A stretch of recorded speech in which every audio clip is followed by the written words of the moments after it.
Hey guys, Curtis Alexander. Let's talk about post finasteride syndrome. First of all, what is that? Well, it's when somebody takes finasteride and if they stop, these symptoms, which I'll get into in a second, continue.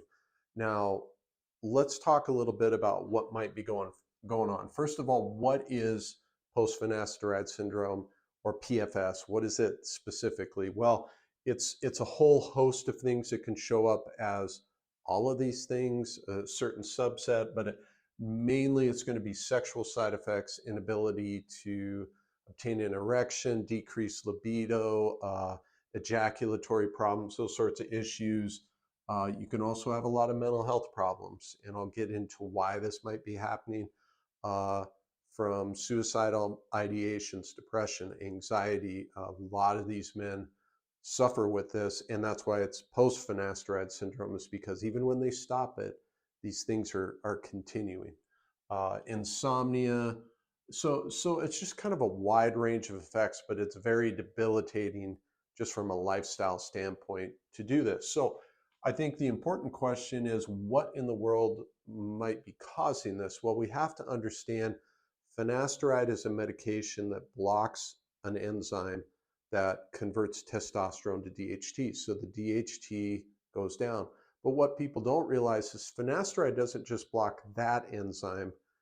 That enzyme has different subsets, and there's 5 alpha and there's 5 beta enzymes.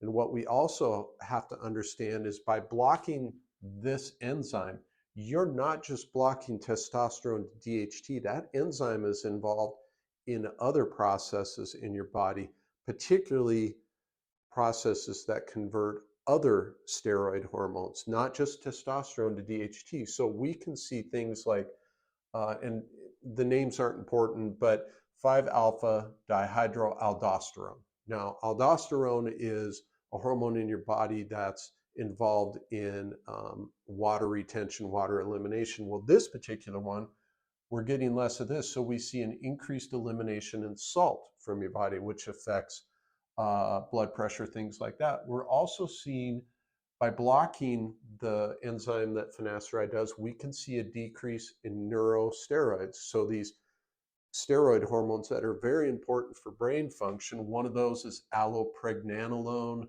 There's 3-alpha androstenediol. These have been linked to depression, anxiety, and also sexual dysfunction. Okay, and it doesn't stop there. There's a 5 beta enzyme that finasteride can block too. It doesn't block it with a lot of effect, but it can have some of these effects, which is a decrease in bile synthesis. You need bile to absorb your fat soluble vitamins. Now let's just look at DHT. If we're decreasing DHT of finasteride, DHT is involved in insulin sensitivity, heart function, blood pressure, kidney function, um, giving you energy, helping you keep fat off, your bone and eye health. Hormones, that's kind of the big takeaway I want to drive home. If you haven't started taking finasteride and you're thinking about it and you're researching PFS, you have to understand you're blocking hormone productions in a wide swath in your body, and that is going to have side effects, potentially ones that can be serious. Now, if you're somebody with PFS or you have a family member that's suffering with PFS, there's there's people out there that say it's not a real thing. I don't believe that. The evidence doesn't support that. I think it's a very real thing. The question is what can be done, and that's where I don't have tremendous news, because there are some men that can stop this and they do get a little better. Some men get 80, 90% better. Some men don't get better at all. Some men it stays permanently, some it does not.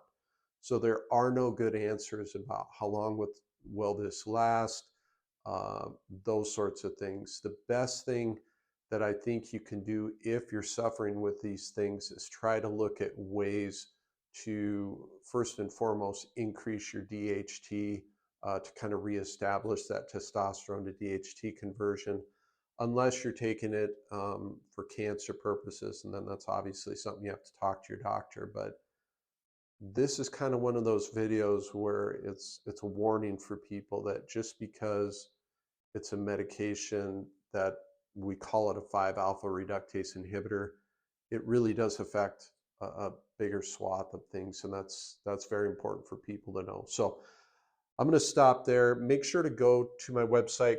I talk a lot more about natural ways to kind of avoid prescription drugs like this, because they come with side effects. So make sure the link's in the description. Go grab your free checklist. I just share natural things I personally do and that I recommend for folks. I hope this video was helpful, you guys. I wish I had more answers at the end on how to combat it. But it's really going to start with nutrition first and foremost. And that's why I talk about a lot more about that on the email list. So hope it was helpful, you guys. I will see you in the next one. Thank you.